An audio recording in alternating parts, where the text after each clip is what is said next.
You are listening to the Embrace the Mud podcast, where we discuss all things related to healthy, joyful, and life-giving relationships.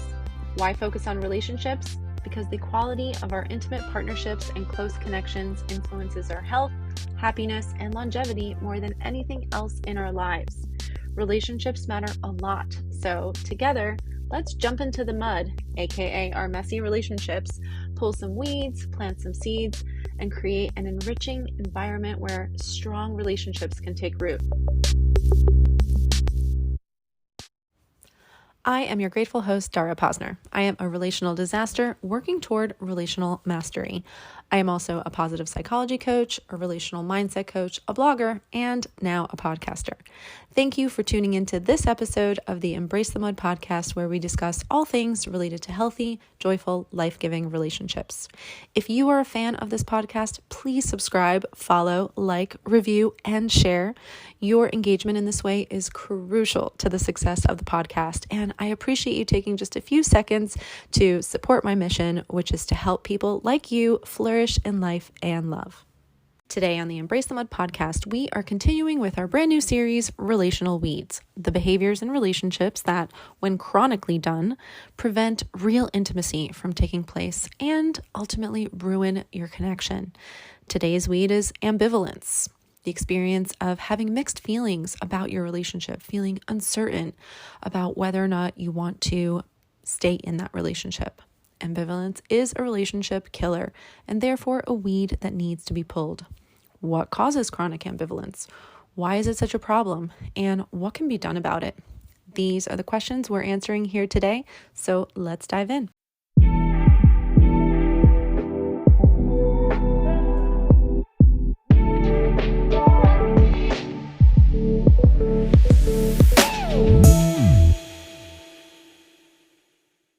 Should I stay or should I go? This is a question that has brought many of my clients into a coaching relationship with me. Ambivalence is this experience of having, or habitually questioning the relationship that you're in, and particularly whether or not you want to stay in that relationship. And this results in what could be described as a 1 foot in and 1 foot out way of being in the relationship. It's pretty much a guarantee that the relationship will not grow or thrive. A commitment really needs to be made to the person and to the relationship for it to be a successful relationship and for it to last. There are 2 types of ambivalence that people can experience, and we're going to be talking about the second type. There is situational ambivalence, as I call it. That's not like a technical term. I refer to it as that. And that's when things are going swimmingly or seemingly so. You are all in, you're committed to your relationship, and boom, something happens that rocks the relationship and rocks your confidence in the relationship and in your partner. That can be a number of things. It can be an infidelity or some other kind of betrayal that makes you stop and reconsider whether or not you want to stay in the relationship. And it might not be an automatic answer one way or the other. Your partner has betrayed you, but you really love them. And now you're wondering whether or not you should stay and work through it with them, or if you should not stay and decide to end the relationship. It could also be a major lifestyle change. Maybe your partner has found a new group of friends and they are adapting a brand new lifestyle, and maybe it's a negative lifestyle. Maybe it's one where there's excessive partying or drug use or just something that, if this was the case when you had first met them, you would never have gotten into a relationship with them. But now you are in a relationship and you're in love with this person and you're building a life together, and you're wondering, should I stay and, talk to them and see if things could shift or change, or, do I want to tolerate this or not, and decide to go in a different direction? We're not really talking about situational ambivalence in this particular podcast episode. We're talking more about this chronic ambivalence that stems more from an ongoing questioning that was almost there from the very beginning. And time has sort of gone on, and there's been almost like an ignoring of, maybe some intuition, that this really isn't the relationship for you. But you focus on the positives and things you really like about the person. And you continue to sort of ignore these inner alarm bells going off that are telling you this maybe just isn't fully right. This isn't right enough for you. Or you were clear from the beginning that there were some deal breakers. You saw something. Maybe it was a lifestyle thing. Maybe it was a character flaw. Maybe it was, just a personality aspect that you found completely intolerable. And you knew you could not deal with it for the long term, but there was a part of you that thought you can change it. You can encourage them to change, that it will be different somehow. And you were waiting for it to be different, but you never really made it clear in the relationship that absolutely had to change in order for you to be able to commit to a long-term relationship with this person.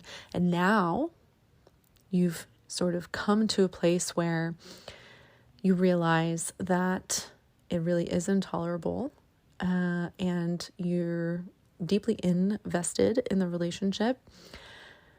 And can you find a way to really just be with that? Or do you need to just walk away? Or can you find a way to still help them change that, or help or convince them that they should change that? And that's the kind of ambivalence that a lot of people bring to me. It's like, I've seen this from the beginning. I've known it's there. I haven't liked it. I haven't really been able to relax around this thing about this other person. And it hasn't changed. And they're not willing to change it. And here I am. What do I do? Yeah, that's a tough place to be in. And the problem with being perpetually in that space is we think that the relationship isn't working out because of the thing, right? This person has this quality, this habit, this trait that isn't conducive to the two of us having a successful relationship. And if only it would change, then we could. But the truth is that the ambivalence is really the reason that the relationship has not been able to move forward and grow. And that's really, really hard to fully wrap our heads around, right? We are the ones that are standing in the way of the relationship growth. A relationship cannot progress if we're not all in for the relationship. And it's very, very painful to be in that place, and unfair for both partners, right? To be that person who has that ambivalence. It's not fair to yourself, right? Because you want and deserve to be in a relationship that you feel good about and confident in. And it's not fair to the other person because one of their fundamental needs is acceptance. Each partner in a relationship needs certain things from the other, and acceptance is one of those things that, we're not being fully loved, and we're not being loved well if we're not receiving acceptance for who we are. There's this really great quote that I want to share from Dr. Stan Tatkin. He made a post on his Facebook page. The post said, "Nothing will kill a relationship like ambivalence." And what he wrote in addition was, if we did an autopsy on all failed relationships, the number of couples where at least one of the partners was ambivalent, either not all in or waiting for their partner to change, would be extremely high. If you don't or can't accept your partner as they are right now without cherry picking the parts you like, you're in trouble. Nobody signs up for a relationship because they want to be changed. It doesn't work, ever. Go all in or go home. Commitment can only work if we accept each other wholeheartedly. Some strong words from Dr. Stan Tatkin there, but it's true, right? It's just one of those truths that if we cannot fully accept our partners, we cannot expect to have a flourishing relationship with them. It's just not a possibility. And so a decision has to be made. Either we need to do the work inside of ourselves to expand in our own capacity for loving our partner wholeheartedly as they are right now, or as Dr. Stan said, we need to, quote unquote, go home. get out of there, and that relationship for the betterment of our own emotional well-being and life and experience, and our partner whom we just can't fully love and accept as they are right now. So if you are in a place currently where you're experiencing this chronic ambivalence, this chronic questioning, the first step is to really own how you got there. And that could look like, I've ignored these signs, I've ignored these red flags, I've ignored, this inner knowing that this really wasn't the right person or relationship for me. And now I'm here. And, what can I do to eliminate this ambivalence? How can I reconcile the inner conflict that I have, get my priorities straight, and get clear on what it is I really want, need, and deserve. And then look at the relationship I have and decide if it matches that or not. And if it ultimately does in the ways that matter most, then to fully commit to that person in the relationship. And if it's out of alignment, to have the courage and care for the other person that it would require to be able to end the relationship, as painful as that might be. Or recognizing that you have gotten into a habit of really focusing in like hardcore on the negative traits and the negative qualities that your partner has, and getting sort of consumed by them, and departing from a real appreciation for who your partner is and what you have in them.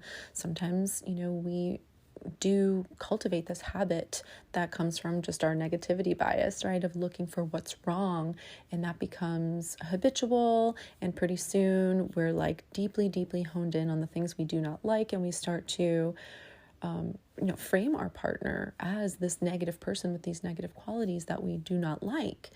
And we become ambivalent because we're so focused on the negative. And really what it would take is to start to shift that focus, really begin paying attention to what it is that we love about our partner, what's good about them, what makes them a good partner, what makes them somebody that we admire and adore, and get away from, being super hyper-focused on what we don't like and what we find problematic, and realizing at the end that actually there's a really wonderful person in front of us, and that, we can sort of undo our own ambivalence by creating more balance in the way we choose to look at our partner. So, ambivalence, a relational weed that is a killer to intimacy and connection and longevity.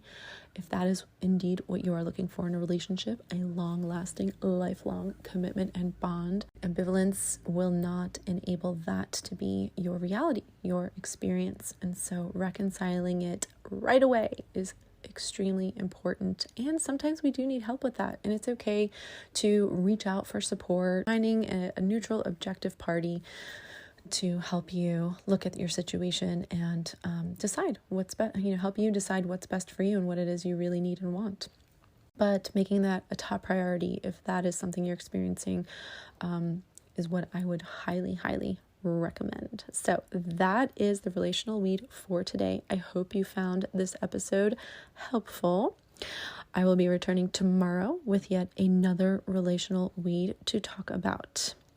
In the meantime, please remember, you are wired for love and connection. You are capable of love and connection. You are worthy of love and connection.